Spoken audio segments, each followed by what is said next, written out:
Ale kumanga motema moto yaya.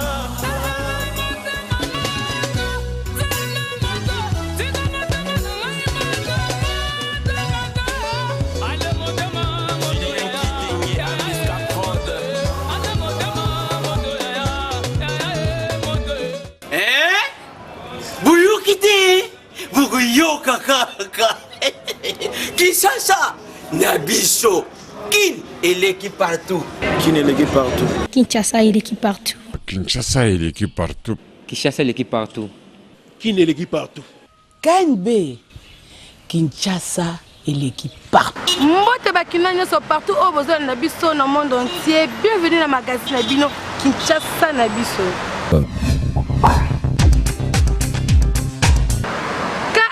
Elinga keba soki nani akoki kobenga ma journaliste bolanda ba détail na élément oyo. Qui n'est l'équipe partout le rédaction ya KNB Luki Eyeba est-ce que poster régulièrement d'articles na ba réseaux sociaux blog to kotia ba vidéo na YouTube to na Dailymotion les a ko sala que okoma journaliste. Constat ezali que ba star ya internet à la quête du buzz ba komi ebele ba dérapage et komi ebele oyo conseil supérieur de l'audiovisuel et de la communication c'est ça bazo koka ko gérer té yango to moni que n'importe qui aza ko sala n'importe quoi sur internet to kenda ki na public pona ko tuna ndenge bazali ko percevoir phénomène wana ba kinois ba solo laki mutu atie image moko ya to information ya mabe na Facebook aza un bon journaliste te alikaka a créer loko moko po batu batia eka bien ba lobela à propos ya page na ye a maximiser ba monde ya ba vue ya batu na ba commentaire pour na ba buzo ba c'est pas intéressant ya ko tia image ya mutu bien ya image mo bolokoti au traité te et puis au tiango na Facebook pour le baquet tu es un bon journaliste wana eza bien te aza journaliste te pour batu nyonso bakoki ko publier ba photo na Facebook ba information nyonso o elekana na Facebook e kokeza nango vrai to kokeza nango ya lokuta na ce qui natali emnani information moko na Facebook je ne peux pas me permettre ya okende koyebisango batu parce que je ne sais pas d'abord la source ya information publier c'est pas bien journaliste encore publier na Facebook te non quand ma bé parce que journaliste exactement pour la publier na Facebook eza musala na été na Facebook ya musala na été eza mabe pour nanga eza mabe na États-Unis esika Mark Zuckerberg asala Facebook pe na France esika responsable ya Facebook Laurent Soli azali ba disposition ezwama pona ko éviter ba dérapage en ligne surtout na masolo ya terrorisme pe na ba dépravation de mœurs donc tout est contrôlé yango wana to kosenga awa na RDC c'est ça que na corporation ya ba journaliste ba s'organiser pona ko contrôler buzoba oyo ezali koleka na internet sinon ba ko sutuka buzoba eleki déjà Kinshasa et l'équipe partout. Batu mingi bayebaka signification ya monument oyo ezalaka na commune ya Matete te bolanda réponse na élément oyo. Statue ozomona na 3 personnes. Ngo ba 3 générations. C'est-à-dire génération ya bato ya 1955 tango ba sali Matete.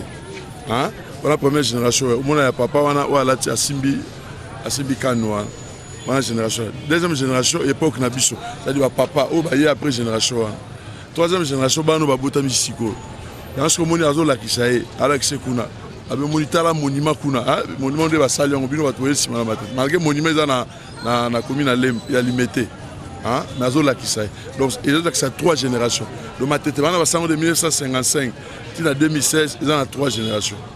Génération ya wana liboso, ya ba papa donc ça dit nous na bana ba ici. Signification c'est-à-dire Matete za pourquoi on mona mema pourquoi c'est-à-dire et là que ça 60 ans résistance ya commune à Matete c'est-à-dire pourquoi là que ça moi no memi na Mukongo à venir ya Matete. Bon, 3 personnages wana lingo like ça et bomoni oya molai donc oya mukuse ezali koko Matete ya mibale ezali mwana ye ya misato ezali koko na ye Donc, le passé, elle a ici, et Koko Matete. Aujourd'hui, ils allaient moi na Oya Molaye. Après, on va même avenir à Matete. bolandi bana matete ndenga bapesi signification ya statut na bango. En tout cas statut wana bomonaka o ezali na matete. Eza nango statut batie yango bitela te mais eza statut ya sagesse o elakisaka matete à le passé, matete à le présent, na matete à venir. Kinshasa et l'équipe partout.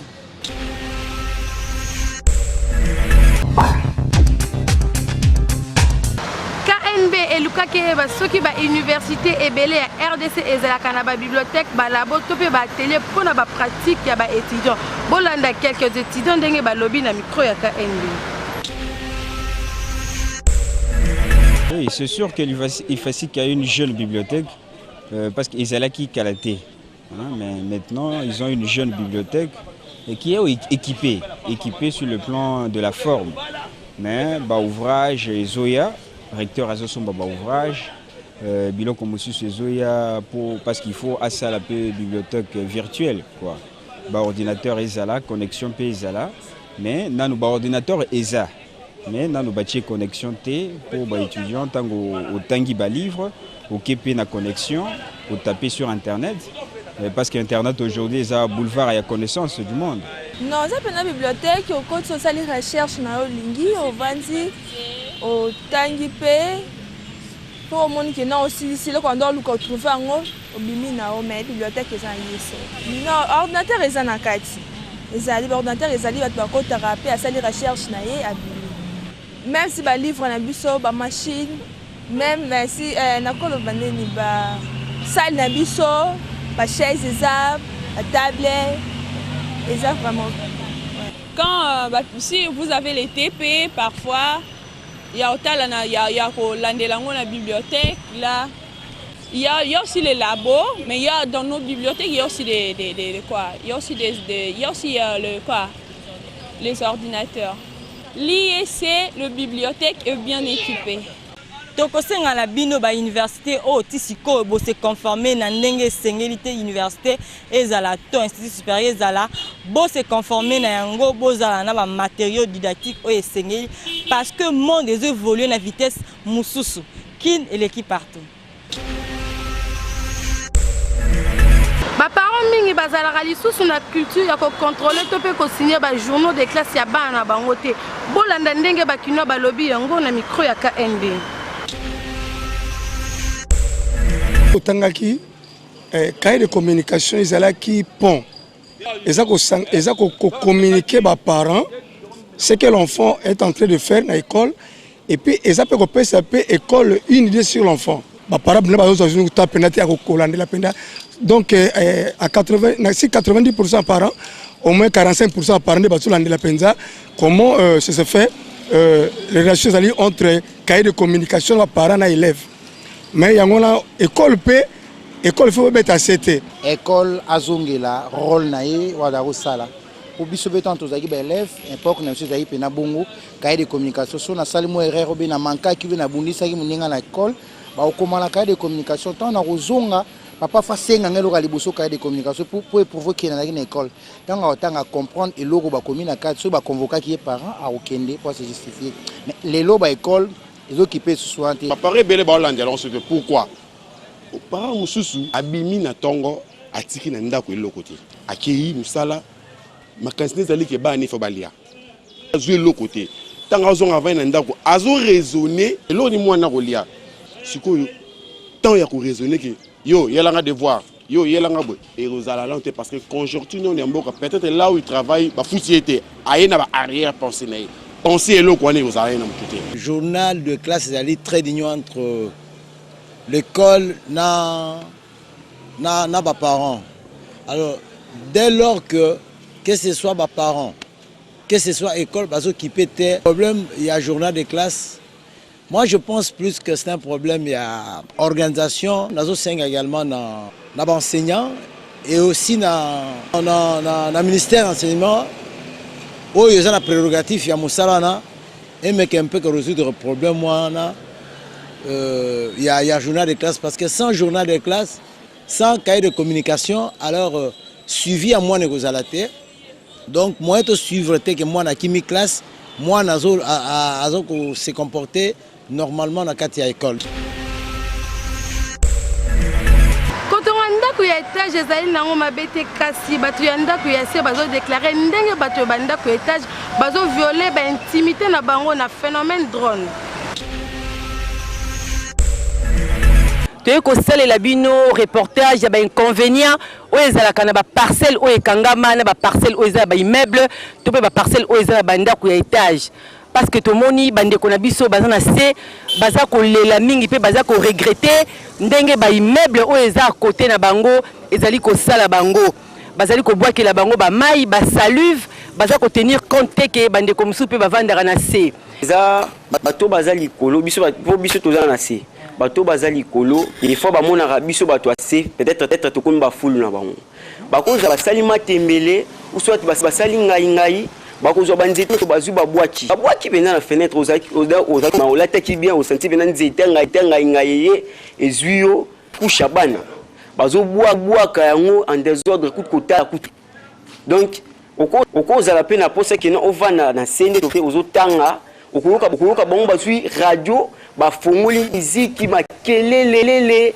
Donc moi écoute autant exact ce qu'on a juste ba discussion azoye baté peut-être so bazo kanisa ke bazo ba l'équipe ba onos tout bazana si oui ben convenez ali vraiment bon ezandeti na kolo baboye neti bato ba kolo na biso to fanda na se au monde parfois à kosa musala to sokoli basani to nini na place ya kitana se aya osopani na ka niveau au monde parfois abwaki mai directement particulier tandis que biso tozana se Monique moi biloko na eza ko déranger manger biso vraiment moi mingi comme conseil à repérer na bandeko mingi likolo au moment où sali moi musala na to linko boka moi salive to nini faut otala na no bien moi mouvement et puis faut ba mai nini yo boka zo sali biso passe makasi awa na Congo pona nini biso to vani na lopango toza na nse bawe bazali likolo bazo mi mwana net bazana lola biso toza na mokili eza bien te ya liboso bakozala bazali likolo balambi ata fufu po babwaka maya oyo ya nanse ya nzungu wana il faut baboka ngo na nzela biso toza na nse ezwi biso o ebisa bango boy o biso toza boy ya mibale ata soy okozala ofani na nse boy abwaki soy ezwi yo otali boy ebisi asiliki ya misato eza ba toilette toza nango toilette na biso eza mabe soki moto aza likolo yo za na nse na toilette baokengelo mais na mwana wana Kinshasa moto aza na toilette ba mama mikolo bazokengele po baza likolo okoma oloba boye eza mabe po na bango il faut bo swana bona boy ya mina iza ata ba douche o eza likolo bati omusu babimisi yango libana okoza oleka na nzela boye moto asokola na likolo na lola ndenge bazomi mwana ke bazala na lola bazosokola ma ebimi libanda ezuyo ozoleka ata na nzela yango tolobi na bandeko baza likolo esengeli na bango conscience esalaka avant ekosala likambo bameka mpe kota na se parce que bandeko mosusu mpe baza na se na bango. Kinshasa eleki partout. Kala na Kinshasa batu mingi bazalaka kosala ba fesse na mapangu na bango kasi lelo tokoma komona bakoma ko préférer kosala ba fesse na ba salle de fête yango tolingi toyeba soki sentiment nini ezalaka wana so eza mabe na loué salit on a bien batu nanga bien bakoya wana alors na obengisa bato ebele place à les propres to la place on fait à la propre pour batulanga baroya muntu po ça la fête ils ont le carré fois louer place na salle de fête pour la sécurité mbula amakambo ebele le carré nango yango senga ka faut na place mo ezaki menete ba salle de fête yango to louer place bon o eza présentable. Premièrement toza la kati ya évolution dans modernisation makambo nyonso eza ko évoluer na kala tango bato banda préférer ko ça ba fête na ba parcelle ezalaki époque wana mais na époque tellement que biloko évolué makambo eza ebele okoki ko inviter bato epa na yo ndako eza munene te soki mbula ka ya mbula ebandi moyen oyamba bato na kati ya ndako ekozala te na ba salle de fête eza nango mieux parce que eza protégé mutu nyonso akokota na salle ezala mbula ebeta te bosala fête na bino sans problème. KNB qui n'est l'équipe partout, bosu kolanda vie ya bakinois, ndenge ba pesi ba vie na bango ba msusu balobi, basala ba koma ko préférer ko ça la fête na ba salle parce que mbula peut-être courant peu, biso na KNB to koloba ko ça sa fête na salle ezali mabete, ezali malamu parce que parking ezali assuré et puis na salle wana bazali ko offrir biso ba service nyonso. Toroza la protéger, Nambula, Toroza la protéger contre Batuya Foulou Nakin et l'équipe partout. Jamais errata rubrique Nabino Oyobolinga Kamingi selfie, kanga photo, buka kingo seka moke. Tinda ba photo na wana page Facebook Kinshasa na biso. KNB Oyo ki trokos.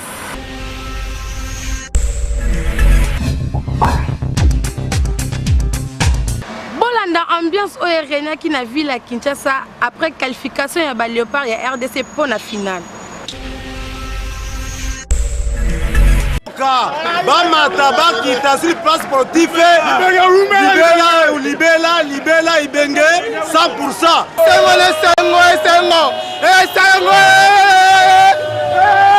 Sengo gagné.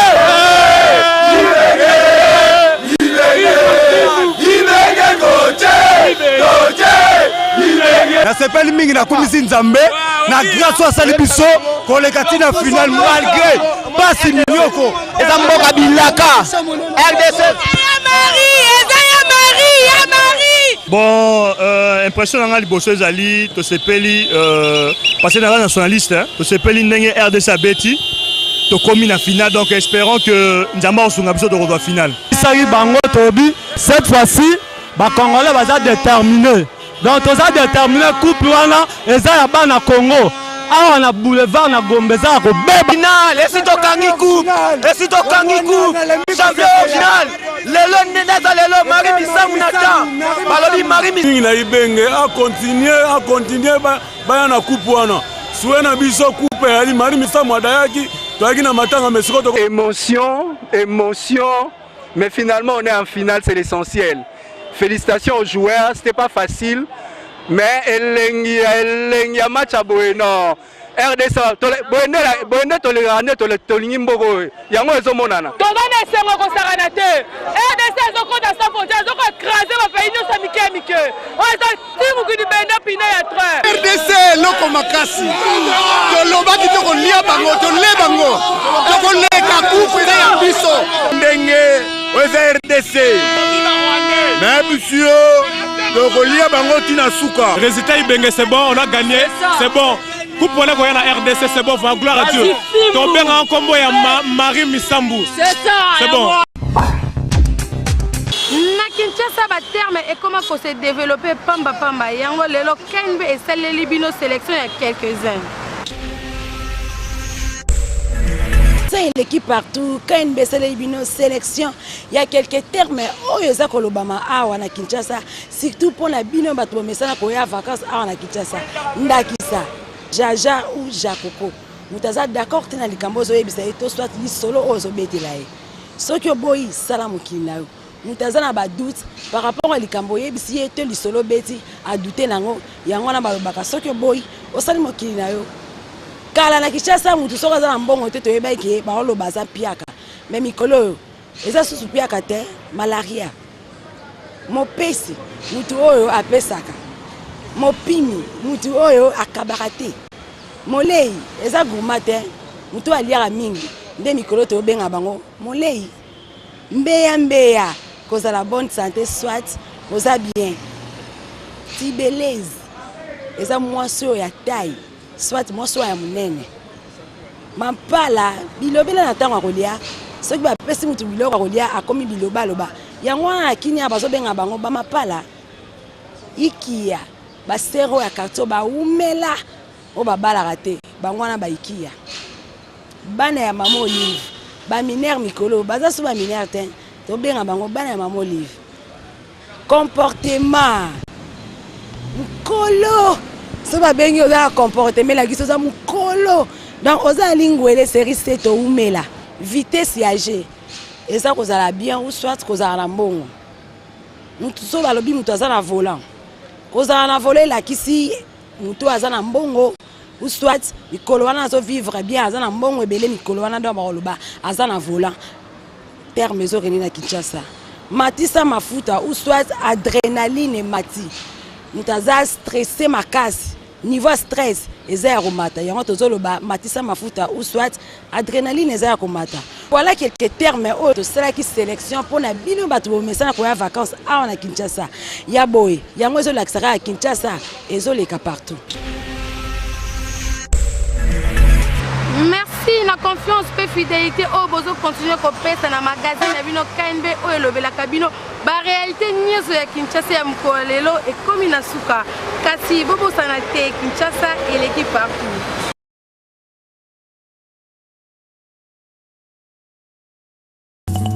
Ale kumbanga motema moto yaya